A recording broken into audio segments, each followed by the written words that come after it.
பிஸ்மில்லாஹிர்ரஹ்மானிர்ரஹீம். அல்ஹம்துலில்லாஹி ரப்பில் ஆலமீன் வஸ்ஸலாத்து வஸ்ஸலாமு அலா அஷ்ரஃபில் அன்பியாஇ வல் முர்சலீன்.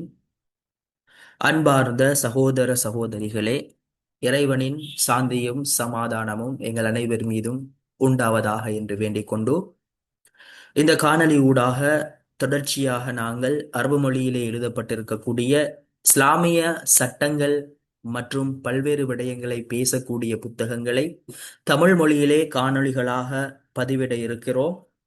இந்த அடிப்படையில் முதலாவதாக நாங்கள் பார்க்க இருப்பது அஹ்காமுல் ஜனாயிஸ் வ பிதஉஹா என்ற தலைப்பிலே முஹம்மத் நாசிருத்தீன் அல்பானி ரஹிமஹுல்லா அவர்கள் எழுதியிருக்கக்கூடிய புத்தகம்.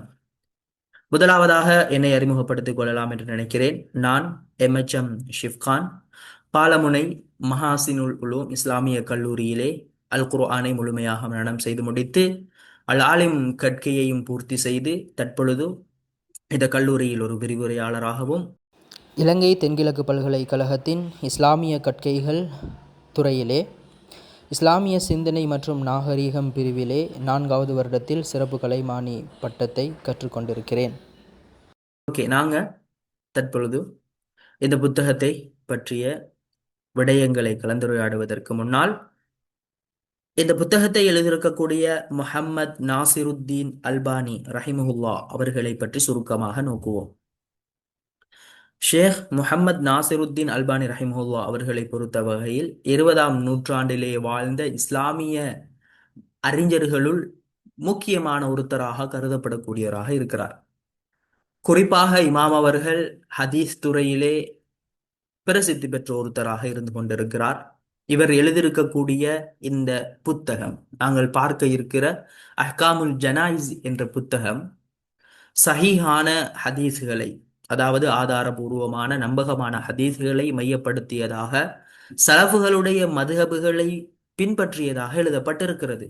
எனவேதான் இதிலே நாங்கள் சலஃபுகள் ஒரு ஜனாசாவை எவ்வாறு அந்த கடமைகளை நிறைவேற்றினார்கள் போன்ற பல்வேறுபட்ட விடயங்களையும் தொடர்ச்சியாக நாங்கள் பார்க்க இருக்கிறோம்.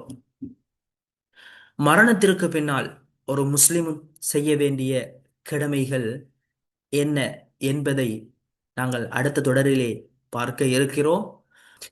இந்த உலகத்திலே பிறந்த ஒவ்வொருவருமே அவர் விரும்பினாலும் விரும்பாவிட்டாலும் மரணத்தை சுவைத்தே தீர வேண்டும், மரணம் அடைந்தே தீர வேண்டும். அல் குர்ஆனிலே அல்லாஹு தாலா சூரத்துல் முல்கினுடைய ஆரம்ப வசனத்திலே கூறிக்கொண்டிருக்கிறான், தபாரக்கல்லதி பியதிஹில் முல்க் வஹுவ அலா குல்லி ஷைஇன் கதீர் அல்லதி ஹலக்கல் மௌத்த வல் ஹயாத்த லியபுலுவக்கும் ஐயுக்கும் அஹ்சனு அமலா. அல்லாஹு தாலா இந்த உலகத்திலே அடியார்களை படைத்து மரணிக்க வைத்து உயிர் கொடுப்பதெல்லாம் எதற்காக தெரியுமா? லியபுலுவக்கும் ஐயுக்கும் அஹ்சனு அமலா, உங்களில் யார் மிகச்சிறந்த செயலை செய்கிறீர்கள் என்பதை பரீட்சிப்பதற்காக என்று சொல்லிக் கொண்டிருக்கிறான். அதுபோல உலகத்திலே பிறந்த ஒவ்வொருவருமே மரணிக்க வேண்டும். குல்லு நஃப்ஸின் ذائقத்துல் மவுத் என்பதாக ஒவ்வொரு அடியாரும் மரணத்தை சுவைத்தே தீர வேண்டும் என்று அல் குர்ஆன் சொல்லிக் கொண்டிருக்கிறது. எனவேதான் நாங்கள் மரணத்தை எய்திய ஒரு மனிதனை எவ்வாறு அவனுடைய கடமைகளை செய்ய வேண்டும் என்பது பற்றி மிக தெளிவாக தகவல்களை வழங்கக்கூடிய ஒரு சீரிஸாகத்தான் இது அமைய இருக்கிறது.